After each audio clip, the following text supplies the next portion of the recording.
Hey y'all, it's your good sis Erica Vane, back again with another video breaking down The Chi. This week I am breaking down Love Jones, episode 8.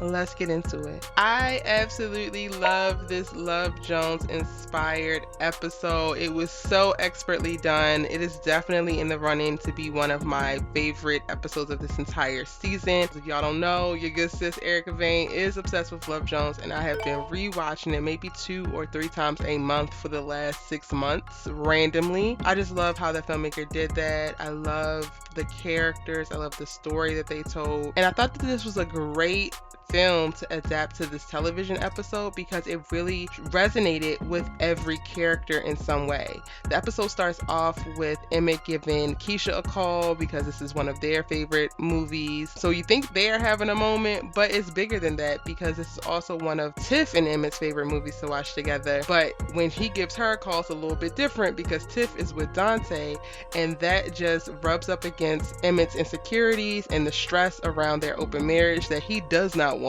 He's going along with it because Tiff asked for it, because he knows he's wrong, because he's cheated. But we get to see in a moment snap back to old Emmett. He ain't with it. He keep going off cussing on the phone and just like, Lord, this is not gonna end well. Now it is nice to see Papa and Jake early on in this episode, and we see a much more subdued Jake. We see a Jake that's calmer.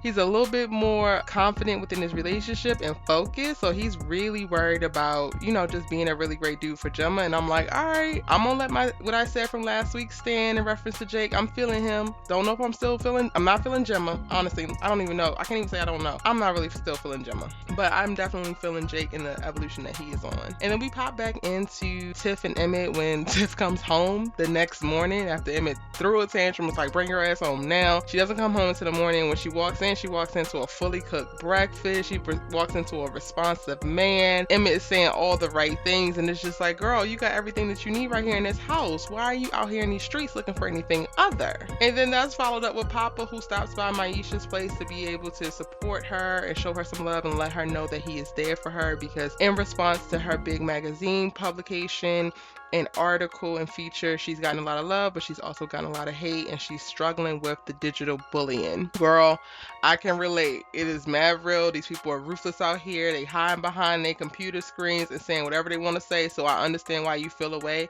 and it's so beautiful to see all your friends rally around you to support you and let you know how dope you are. Now, when we get to see Trig and Jake is like, oh, I'll talk to Kev when you talk to Rashad, I was just like, we don't even need all that, because he wasn't wrong in the reference to Rashad. He had to do what he had to do for Rashad. You was dead wrong for what you did with Gemma.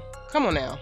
Like, let's be real. I don't know. I loved all the beats of this episode. Like, when we pop over to see Emmett, Papa, and Kevin at Smokey's, because Emmett is looking to get some advice from Papa. It's like, Lord have mercy. None of these boys know what they doing in their relationships. They all just want to be happy and in love, and they all just struggling. And it's so cute to see them fumbling about and trying to figure it out together. And I think it's really dope to see they kind of put a juxtaposition in this episode between Kiesha and her new relationship or potential relationship. Let me actually go look up old boy's name, because when I was thinking about this, I literally just kept calling him Corny Boy. But it wasn't in a bad way. Like, it's Corny Boy in a good way, because corny dudes, they is winning. They about to be really, really in season. Bad boys, I think your run has gone. Your time has come. The corny dudes that pay attention, that's mad intentional, that actually say how they feel, they don't hide anything or make you jump through any types of hoops, and they know who they are, they is winning. They are the real prize. And I think we're finally waking up and realizing it. Christian, that's old boy's name. The juxtaposition between Kiesha and Christian's date and Emmett and Tiff's date is just, oh my God, chef's freaking kiss. I can't even tell you how perfectly done that was. I'm still struggling in buying into Christian, honestly, because he literally says all the right things, does all the right things, and I'm just like, sir, who sent you? It feels like Invasion of the Body Snatchers, and that's probably a trauma response, so I'm gonna go ahead and put that out there right now. But he's literally like doing all of the right things, like every single one, like he don't miss. For real. I know y'all see it. The entire episode is centered around love, from Kevin going to go see Maisha on behalf of Papa, but they wind up talking about how they got started and initially dated and all of what happened there. From Kevin professing his love for Gemma, trying to get her back for whatever reason he was trying to do that, because nobody thought he should do that. He still went and did it anyway. To Emmett trying to woo Tiff and let her know that they should stay married, they should be in a committed relationship, and they need to close their marriage back down because all he wants to do is be with her. She can trust him now. He will never cheat on her again. All of that jazz. To Christian putting in that work and really trying to gain Kiesha's trust and get her to fall in love. And listen, I wasn't even on that date with them, and I'm already falling in love with him, so we know Kiesha's falling in love. We haven't really seen a ton of Trig and Emmett interacting, but it's really cool to see them interact in this episode, and that's who Emmett actually gets really good advice from, and that's where he comes up with the idea for doing the Love Jones inspired date. So I'm looking forward to seeing more from that, because we definitely were missing out. Emmett has kind of shifted into the big homie role, especially with, you know, Jason Mitchell's character leaving the show, and Kev needs someone to go to all the younger people in the area. Even last episode where he was like calling Nina out for looking guilty and all that, and it seemed like he didn't have anybody to go to for himself. That's why he also wanted to go to Papa. But in this episode, we actually get to see him connect with Trig, and that's dope.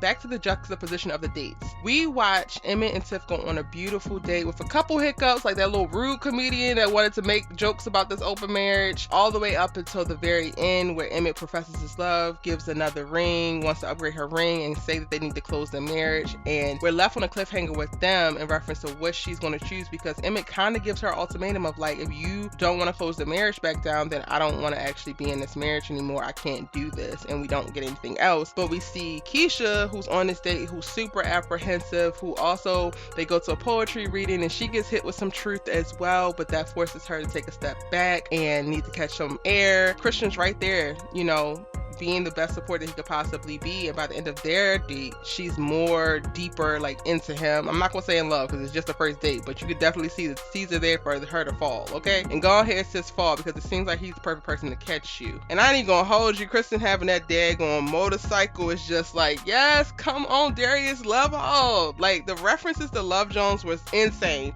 in this episode. They really did it right. Overall, we're left at the end with not enough resolutions. Well, maybe, you know. We get our little moment with Kristen and Kiesha in the rain. Again, Love Jones. I just loved every single bit of this episode. I'm probably going to rewatch it again a few times this week. I will be doing a couple breakdown videos. Now that we have this episode, I definitely want to do a couple breakdown videos to dive a little bit deeper into what's going on with each of these sets of relationships and where I can see them potentially going, or if I really do see them potentially ending. So be sure to subscribe to the channel so that you don't miss when I upload any more The Shy videos. You'll be notified as soon as they are released. But we don't really get a ton of resolutions. We kind of get left with a lot of cliffhangers. Papa and Maisha aren't necessarily back together. Emmett and Tiff aren't necessarily broken up, but they aren't necessarily in a place where he wants to be.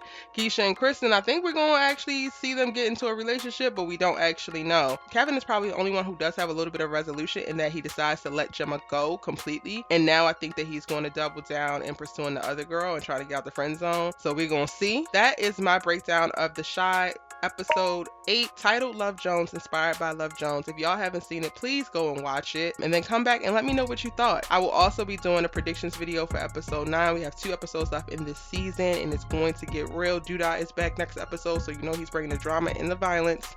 If you're new here, go ahead and hit that subscribe button. I'm American Van and I post new entertainment videos every day, multiple times a day. You should really join the tribe by hitting subscribe. My The Shy playlist is linked right here if you missed any of my other breakdowns, and I have 2 suggestions for other series you should check out as well.